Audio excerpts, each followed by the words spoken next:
উপস্থিত হয়েছেন। উপস্থিত হয়েছেন সমাজ বিশ্ববিদ্যালয়ের সরকারি সভাপতি সরকারি সদস্য পদে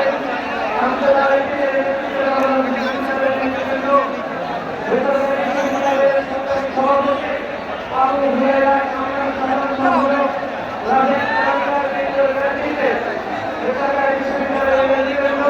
উপস্থিত হয়েছেন ঢাকা কলেজের সংগ্রামী আহ্বায়ক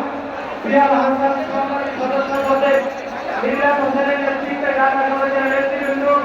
উপস্থিত হয়েছেন পৃথিবীর কলেজের সংগ্রামী আহ্বায়ক ইমাম হোসেন সংগ্রামী সদস্য পদে সেলিম রাজার নেতৃত্বে পৃথিবীর কলেজের নেতৃবৃন্দ উপস্থিত হয়েছেন ঢাকা কলেজের সংগ্রামী আহ্বায়ক হোসেন আলম সংগ্রামী